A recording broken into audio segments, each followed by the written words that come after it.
Hello and welcome back to RageGamingVideos and a new Baldurs Gate video.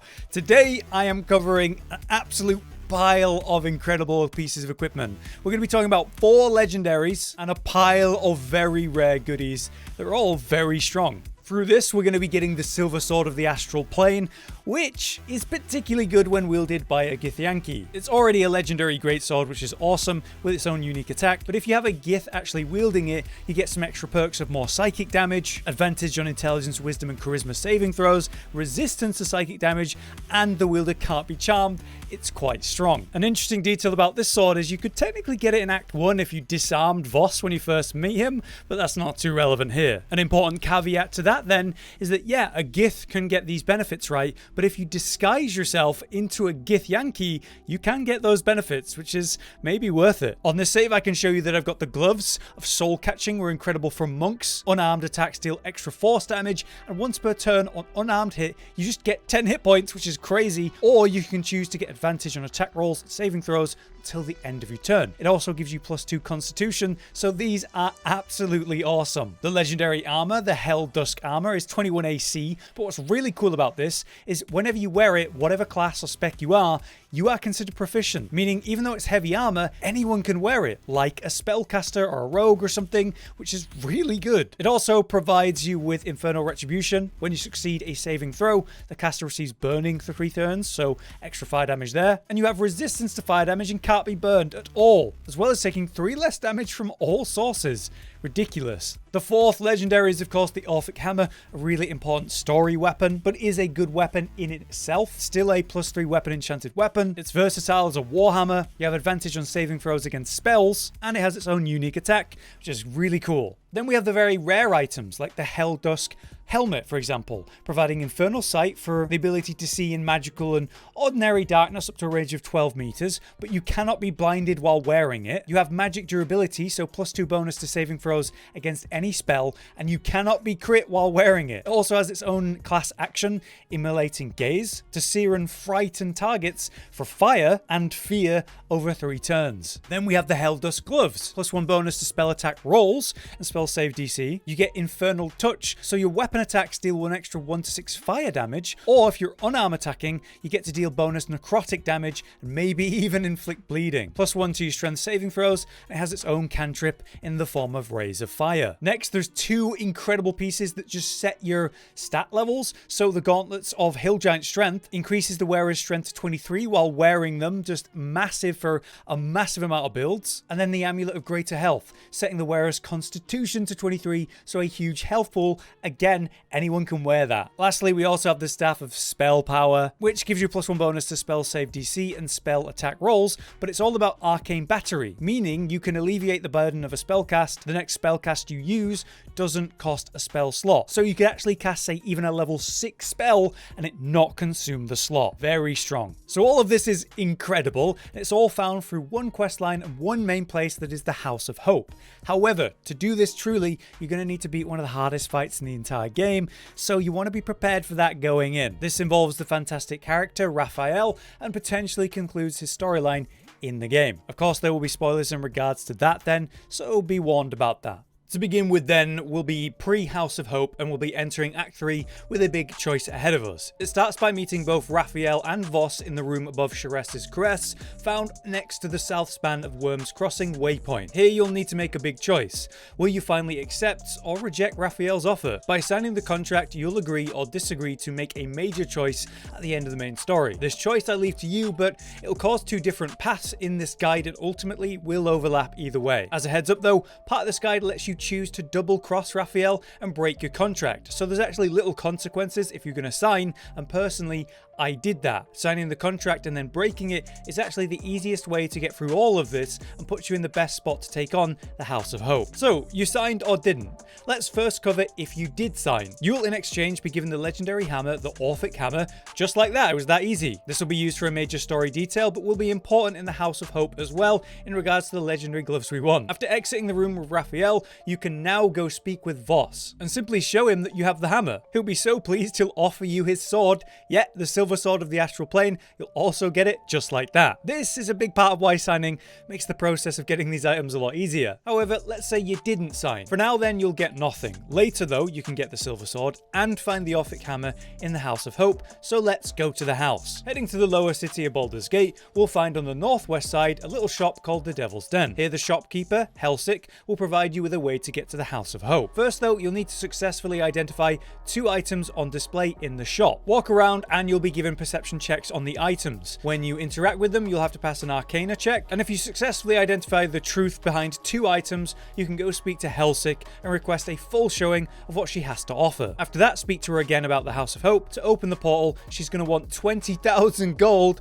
or you can convince her through speech, which is obviously what I did. She'll provide you then with a pouch of ritual items that you take upstairs to a blood-stained circle. Standing in the middle of the circle then, have the camera facing north. Open the pouch and place the items in the same order as this. Place the skull on the western point of the circle. Place the coin of Mammon on the northwest point. Place the diamond on the northeast point, which means you skip the north point. Place the incense on the east point. Finally, you can place the infernal marble in the middle, and that'll open the portal leading straight to the House of Hope. Upon entry, you will meet an image of Hope, who is actually a little character. She'll warn you that you really don't want to be here, but you can pledge to save her, gaining her trust, and in so, she'll help you by granting you disguises, which allows you to pass through the halls unharmed by the various creatures and debtors. This is where your choice matters.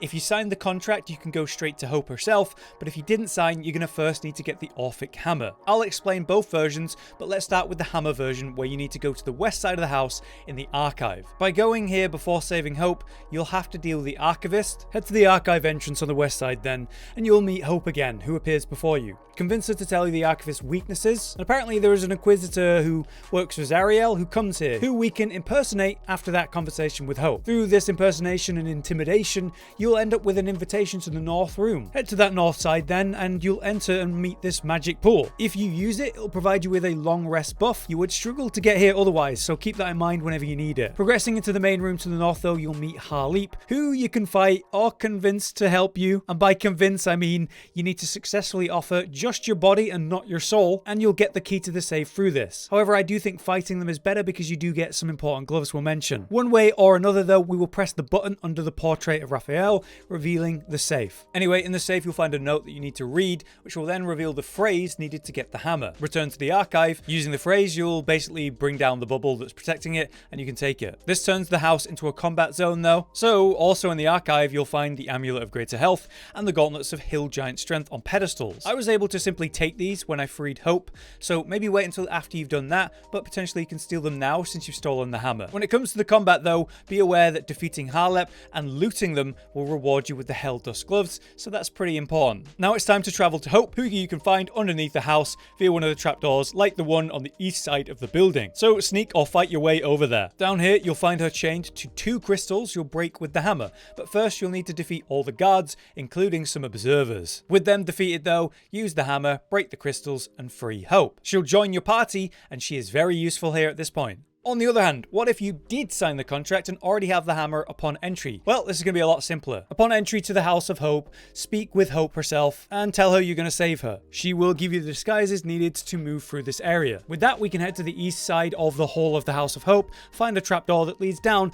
to Hope's prison basement. We'll defeat the guards that protect this area and then smash the crystals with the orphic hammer straight away. Now you'll have Hope in your party, which really helps because she's great, but now you'll actually have to go break a contract if you want to do that. By leaving the prison to the east and climbing up the rocks, head with the party across the rocks until you reach the boudoir balcony. Jump, teleport, or fly over there. Press the button that you see under the portrait and break into the safe, stealing the note inside, and again reading it for the words that reveal the contract's break. Fight or sneak your way over to the west side of the house to the archive. Again, defeating Harleep and looting them will reward you with the helldusk gloves, so keep that in mind. In this case, you will see the contract in a bubble instead of the hammer, and again, the amulet and gauntlets we're going to want in here too. Break the bubble by speaking the words you learned in the note, destroy the contract, or don't, it's your choice. If you break the contract, it's definitely all in here though, so you might as well steal the amulet and gauntlets while you're here. Once you've made Raphael angry one way or another, you may as well steal everything you can. So, the hidden room. In front of the Raphael's room to the north, before you actually enter, behind you,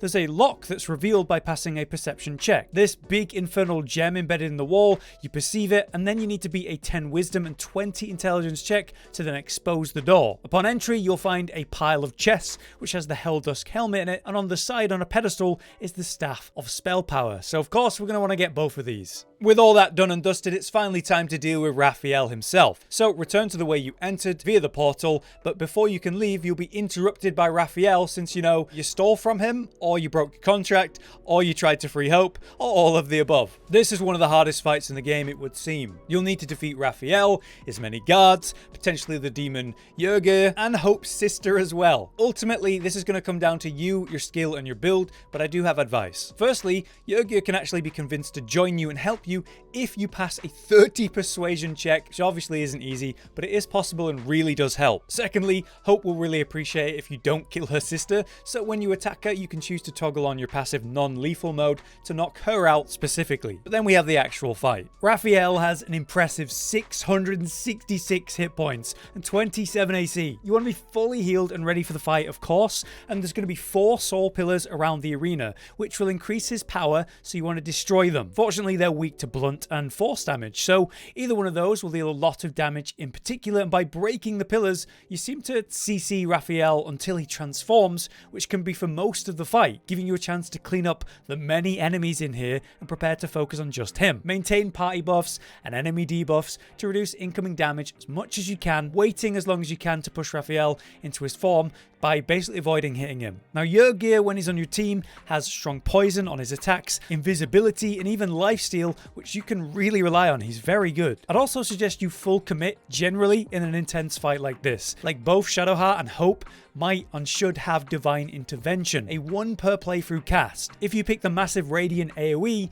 you'll do a huge burst of damage to every enemy in here, and that can really turn the tide in a tough fight like this. Hope generally is super good in the fight though, thanks to all her healing, buffing, and varieties of radiant damage she can provide. Then when Raphael finally transforms himself, he'll go into this Ascended Fiend form. At that point, he's going to cast horribly dangerous spells, so Counterspell and Silence is definitely going to be a friend here. My own experience was pretty messy, but essentially I summoned a ton of allies like magic summons, radiant guardians. I took out all 4 pillars before pushing Raphael into his transformation, and I managed his transformation with Counterspell and again Silences to stop him from going nuts. He does seem to waste some turns as well when looking for the soul pillars that you've destroyed. My advice is to make use of heals, an AoE heal using Hope and maybe your Cleric like Shadowheart that I brought to keep everyone topped off and not get one shot. Finally though, after winning the fight, you can of course loot Raphael for the legendary helldusk armour, and by freeing Hope,